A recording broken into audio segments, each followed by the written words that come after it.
조합재 TV 시청자 여러분 안녕하십니까. 2020년 3월 18일입니다. 이제 총선 투표일까지 28일 남았습니다.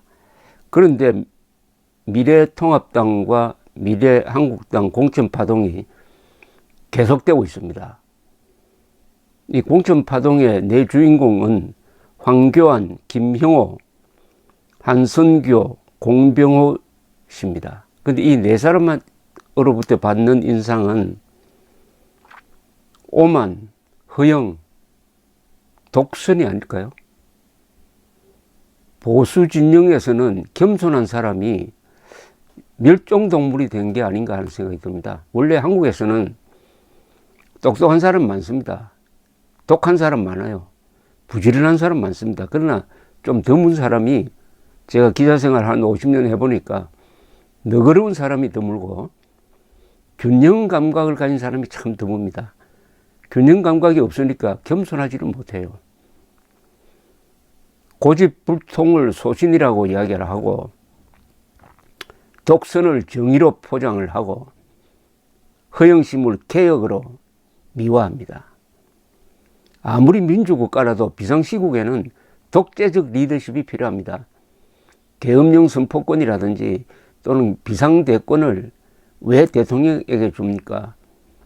위기가 오면은 지도자는 독재적 권한을 행사하여 공동체를 유지해야 한다 하는 이런 국가 운영의 기본 원리죠. 그런데 지금 체제의 운명이 걸린 총선을 앞두고 황교안 대표가 바로 독재적 리더십을 발휘해야 할 사람입니다. 민주적 리더십으로는 위기를 헤쳐갈 수가 없는 거예요. 민주 하니까 여기도 민주, 저기도 민주, 심지어 경제 민주화? 그럼 스포츠 민주화는 왜 없습니까? 군대도 민주화해야 합니까? 지금은 독재적 리더십이 필요한 시기입니다. 그런데 황교안 대표는 완전히 공천에서 손을 떼버렸습니다. 공천을 누가 해야 합니까? 그 당에 있는 사람이 공천을 해야 됩니다. 공천을 가장 잘 아는 사람 아닙니까? 당내 사정을 잘 아는 사람. 그 사람이 책임을 지고 외부에서 공천위원을 영입하고 해서 해야지. 어떻게 된 판인지 당 외 바깥에 있는 사람을 불러들였습니다. 김형호 국회의장은 새누리당을 탈당했던 사람이에요.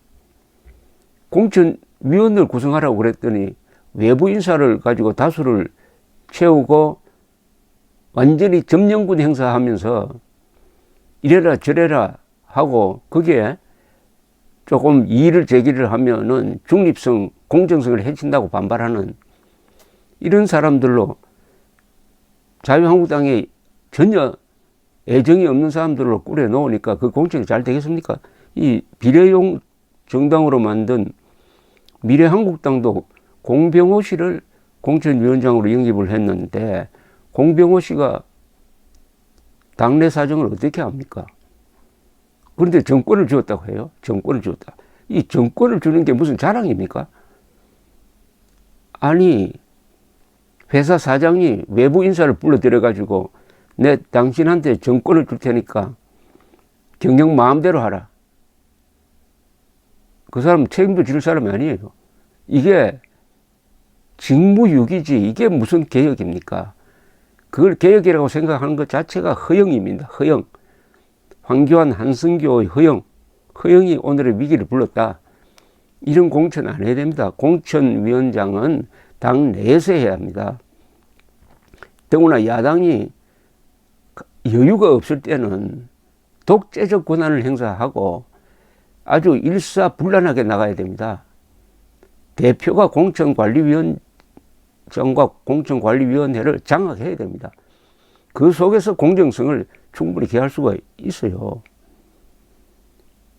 책임질 일이 없는 외부 인사를 영입해가지고 정권을 주는 것을 개혁으로 생각하는 허영심, 외부 인사가 점령군 행세하는 오만, 위에서 이의를 제기하면은 독립성을 침해한다고 반발하는 독선, 특히 이 미래한국당 공천을 둘러싸고 문제를 제기를 하는데, 이 말하자면은 산모 역할을 한 미래통합당에서 황교안 대표가 자신들이 영입해서 이 사람들을 좀 넣어달라고 부탁한 사람들이 완전히 무시당하니까 거기에 대해서 이의를 제기한다고 하니까 한승교 대표는 고려하겠다라고 하는 데 대해서 공병호 공천관리위원장은 반발하고 있다는 이런 아침 뉴스를 접하면서 그러면은 얼마나 이 공천이 잘 되었는지 한번 명단을 한번 보고 이야기를 해야 되겠는데 잘 된 게 있고 못된 거 있는데 조수진 여성 전 동아일보 논설위원이 1번이 됐어요. 여성이 항상 비례대표는 1번으로 가야 된답니다. 그런데 여기 1번이 될 만큼 이분이 국민들에게 기억 속에 남아 있습니까? 정치인입니다. 국회의원입니다. 국회의원은 국민이 기억하는 이름이라야 돼요. 기억한다는 것은 뭔가 실적을 남겼다, 깊은 인상을 주었다는 것 아닙니까? 더구나 1번이 되려면은 상징적인 인물입니다. 2번 신원식 전 육군 수도 방위사령관. 그렇죠. 바로 이런 사람이 2번이 돼야 됩니다. 가장 잘된 공천입니다. 신원식. 3번 김예지 여성 전 숙명여대 피아노 실기 강사. 4번 조태용 남자 전 외교부 1차관 외교안보 전문가입니다. 이런 게 잘 된 겁니다. 5번 김정현 31살 여성 법률사무소 공정변호사. 자, 이분이 이제 화제가 된 인물입니다. 김정현 31살. 이분이 5등이면 확실한 당선권입니다. 확실한 당선권에 31살 합격된 사법시험에 변호사 시험에 합격한 지 1년도 안 되는 1년밖에 되지 않은 신참 변호사가 제1야당의 비례대표 최상위 순번인 5번에 들어갈 수 있었다고 하면은 뭔가 확실한 근거가 있어야 될 것 아닙니까? 이걸 보면은 이 공천이 잘 되었는지 못 되었는지 알 수가 있는데 오늘 중앙일보가 이 김정현 씨를 자세히 소개를 했네요. 법률사무소 공정의 김정현 변호사는 자신이 5번으로 지명되었다는 이야기를 듣고는 주변에 전혀 예상하지 못했다고 했답니다. 김 변호사 소속 로펌 대표도 그의 서울대 법학전문대학원 동기들도 중앙일보에 전혀 예상하지 못해 뉴스를 보고 많이 놀랐다고 했습니다. 김 변호사가 주변에 정치적 입장을 밝힌 경우가 거의 없었기 때문이라는 겁니다. 그리고 무엇보다도 이런 나이에 이런 경험밖에 없는데 어떻게 제1야당의 5번이 될 수 있느냐. 이 학력은 좋아요. 서울과학고, 카이스트, 서울대 경영학과를 거쳐 서울대 로스쿨을 2017년 졸업하고 변호사 시험은 3번 만인 지난해 4월에 합격. 막 수습 기간이 끝난 서초동 소형 로펌의 신참 변호사입니다. 학력 이외의 경력은 전혀 알려진 게 없다고 하는데 미래한국당도 공천 명단을 발표하면서 김 변호사를 카이스트 리더십 동아리 회장이라고 소개했다는 겁니다.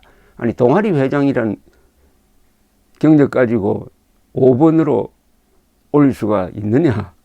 이래 놓고 이걸 좀 고치자고 하니까 반발하는 공천관리위원장. 뭔가 이게 이 사리가 아니라 상식에 맞지 않습니다. 이 중앙일보가 인터넷으로 김정현 변호사를 검색해 봤더니 지난해 유튜브 방송에 나와가지고 자신의 서울대 로스쿨 합격기를 전한 영상 정도가 전부 다라는 겁니다. 거기서도 자기 소개를 잘 써서 합격할 수 있었다는 이야기 이외에는 별다른 공부 방법 말고는 다른 내용이 없었다고 하네요. 검사 출신인 임무영 변호사는 김 변호사는 학력 이외에는 아무런 사회적 경험도 없는 청년 같다. 그보다 훨씬 더 좋은 커리어를 가진 또래 여성 변호사도 많을 텐데 왜 하필 이 사람이 뽑혔는지 이해할 수가 없다.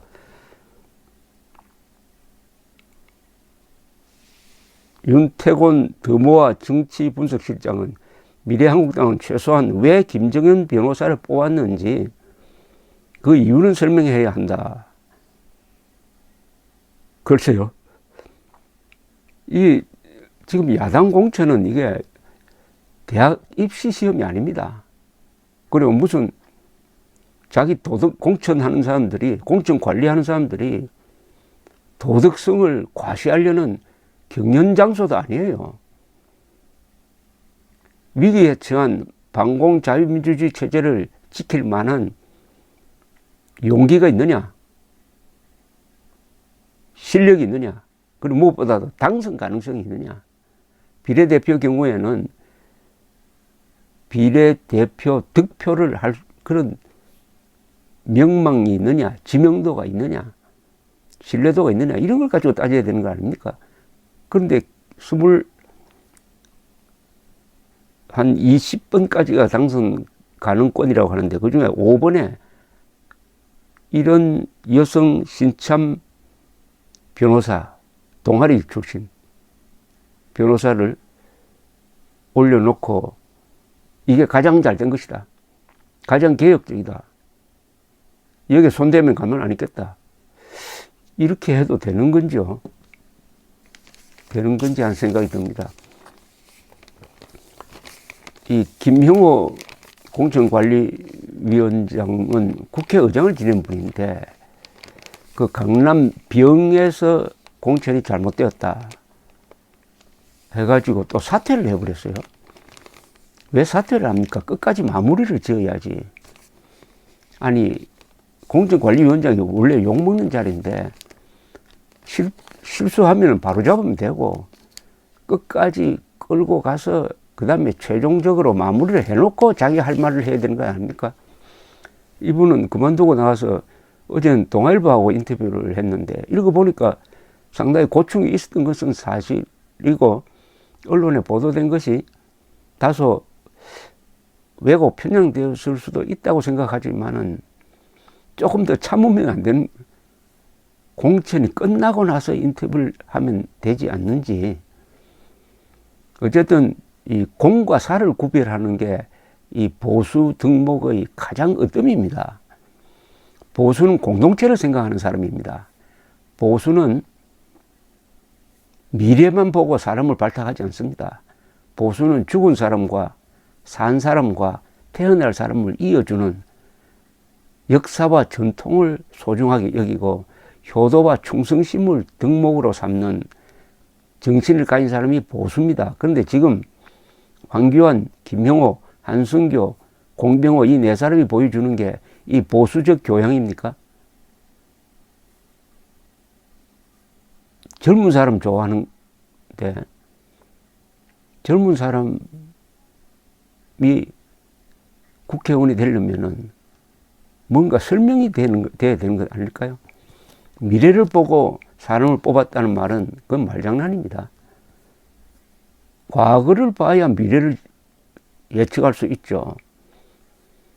과거가 없는 미래가 있을 수가 있습니까? 과거와 현재가 중요하고 그것을 바탕으로 미래를 봐야지 뿌리 없고 경력 없고 어디서 뭘 했는지 모르겠다는 사람을 공천해가지고 국민들로부터 표를 얻겠다고 하는 이런 오만, 허영심, 그렇게 방치하는 것이 이게 개혁적이고 혁신적이고 물갈이다 해가지고 득표를 할 수 있을 것이라고 생각하는 허영심, 이 오만과 허영이 정치인을 망칩니다. 겸손한 사람 찾아야 되겠습니다. 겸손한 것은 고귀한 것보다 더 고귀합니다. 왜냐? 겸손해야 높게 올라갈 수 있기 때문입니다. 감사합니다.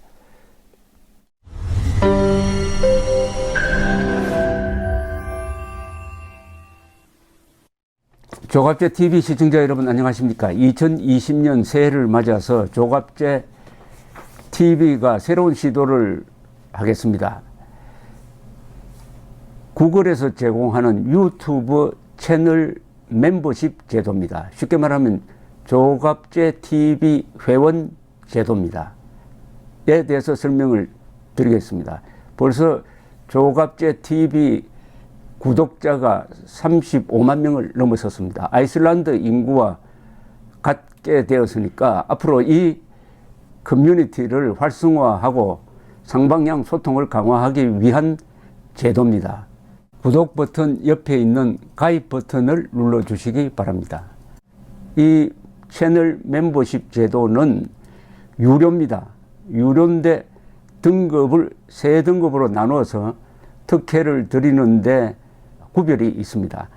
조갑제 TV 첫째 친구, 월 12,000원 내시는 분들을 친구라고 부르기로 했습니다. 이분들에게는 회원 전용 동영상을 제공을 합니다.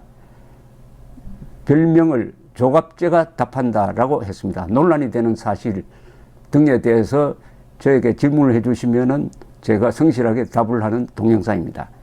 그 다음 등급이 동지입니다. 동지는 월 3만 원 내시는 분입니다. 동영상을 선공개하는 혜택을 추가하기로 했습니다. 앞에 회원 전용 동영상은 기본적으로 받으시는 것이고, 동영상 선공개, 미리 궁금한 동영상을 보실 수 있도록 하겠습니다. 세 번째가 월 6만 원 내시는 분들을 전우라고 이름을 붙였습니다. 이분들에게는 친구, 동지들이 누리는 혜택 플러스 이 전우에 가입하신 분들의 성함을, 물론 필명이겠죠, 언급을 하고 조갑제의 교양 강좌 동영상을 보실 수 있도록 하겠습니다. 단연간의 취재 경험을 토대로 한국 현대사의 비화라든지 세계사 산책, 여행 가이드 등 깊이 있는 정보를 제공하도록 하겠습니다. 그리고 친구, 동지, 전우 분들에게는 배지가 제공됩니다. 여러분들의 성함 옆에 붙어서 색깔이 바뀝니다. 한 달, 두 달, 6달 이런 식으로 회비를 내는 기간에 따라서 색깔이 바뀌는 디지털 배지를 제공해 드립니다. 여기 회원에 가입하지 않는 분들에게는 불이익이 없습니다. 지금처럼 무료로 동영상을 시청할 수 있습니다. 여기 동영상 가입 절차는 별도의 공지를 참고해 주시기 바랍니다. 감사합니다. 구독 버튼 옆에 있는 가입 버튼을 눌러 주시기 바랍니다.